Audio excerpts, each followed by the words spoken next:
This channel does not promote any violent, harmful, or illegal activities. All content provided by this channel is meant for an educational purpose only.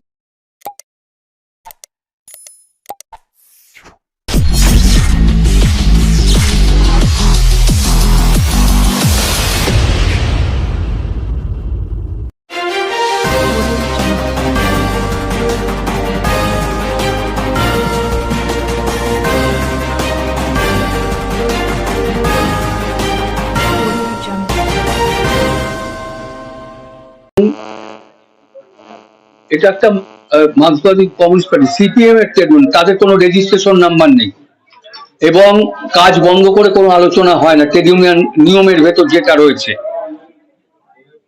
কাজ চালু রেখে আলোচনা করতে হয়।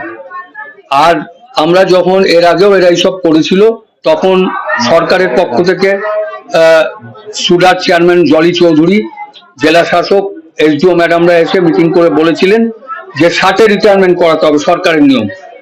এবং আপনারা জানেন বাঁশবেড়ে পৌরসভা 60-এ রিটায়ারমেন্ট করিয়েছে, 30,000 টাকা দিয়েছে, ওদের ক্ষমতা ছিল। কিন্তু ডেলি রোজে যারা কাজ করে তাদের কোনো সরকারিভাবে কোনো নিয়ম নেই টাকা দেওয়ার জন্য। তা সত্ত্বেও আমরা 60-এর জায়গায় 65 করেছি, যেহেতু টাকা দেওয়া যাবে না।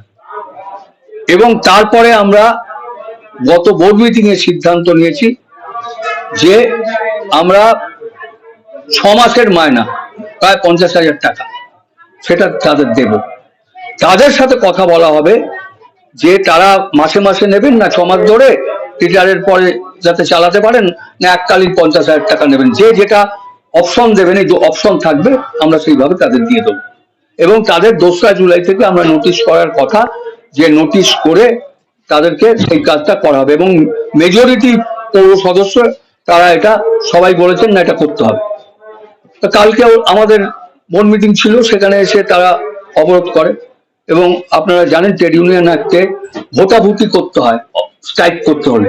মেজরিটি ভোটাভুটিতে যদি বলে যে না স্ট্রাইক আমরা মানবো, তাহলে স্ট্রাইক করা যায় এবং 2 মাসের নোটিশ দিতে হয় স্ট্রাইক করতে হলে। এরা কিছুই করছে না, নিজেদের ইচ্ছা মতো অবরোধ করছে, আটকাচ্ছে। কালকে আমাদের মহিলা কাউন্সিলর এসে 12টা রাত 12টা পর্যন্ত আটকে রাখে। আমরা তাতে বিচলিত নয় এবং আমাদের ব্যক্তিগত আক্রমণ করা হচ্ছে, ব্যক্তিগত নোংরা নোংরা কথা বলা হচ্ছে। নিজেদের মা বোন আছে, ওরা ভুলে যায়। সেই নোংরা নোংরা কথা বলে আমাদের দুর্বল করা যাবে না। সারা শহরের লোক জানে আমরা কিভাবে চলাফেরা করি, আমাদের কি ব্যাপার। একটা ওরা বলছে যে রিটায়ারমেন্ট 65-তে নিতে পারে, কিন্তু 5 লক্ষ টাকা দিতে হবে। এটা কত? অবাস্তব কথা বলে লাভ নেই। এখানে ফিরাদ হাকিম এসে রবীন্দ্র ভবনে সব বলে গেছেন এবং কাগজ আছে আমাদের কাছে যে গভর্নমেন্ট স্যাংশন পোস্ট ছাড়া কাউকে এভাবে টাকা দেওয়া যায় না। এগুলো কোনোটাই গভর্নমেন্ট স্যাংশন পোস্ট নয়, সবটাই হচ্ছে ডেলি রোজের কাজ। কাজ না করলে পয়সা কাটা যায়, এটা নিয়ম, পয়সা কাটা যাবে।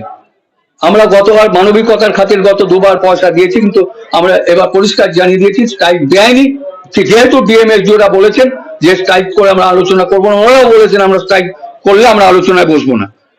বেআইনি, এবং এটা করলে যতদিন করবে ততদিন পয়সা কাটা যাবে, মানুষের অসুবিধা হবে। ওই সিপিএম এর একটা অংশ আছে, সিপিএম এর সাথে কিছু লোক জুড়েছে, এতে কোনো রেজিস্ট্রেশন নেই, কোনো অ্যাপ্লিকেশন নেই। আমাদেরটা আমাদের নয়, সিপিএম আগে কংগ্রেস সিপিএম এর সাথে আন্দোলন করছে, তাহলে কেউ যদি ব্যক্তিগত করে তার ব্যাপার। কোনো দলের ওরা সিপিএম এর ঝান্ডা নিয়ে আন্দোলন করে, নেতারা সব সিপিএম। এইভাবেই একেবারে কর্মবিরতি চললে তো একেবারে পরিষেবা। হ্যাঁ, সামনে মহরম আছে, উল্টো আছে, এটা প্রশাসন দেখবে। প্রশাসনকে আমরা বলেছি যে আপনারা দেখুন, উইলিং যারা গেটে ঢুকতে দিতে হবে তাদের, যারা কাজ করতে ইচ্ছুক তাদের কাজ করতে দিতে হবে।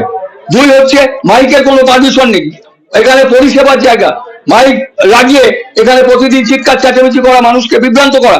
এবং যদি এখানে মানুষ এসে আপনার মিউটেশন করতে না পারে, ট্যাক্স না দিতে পারে, প্ল্যান না করতে পারে, তাহলে মাইনাও বন্ধ হয়ে যাবে।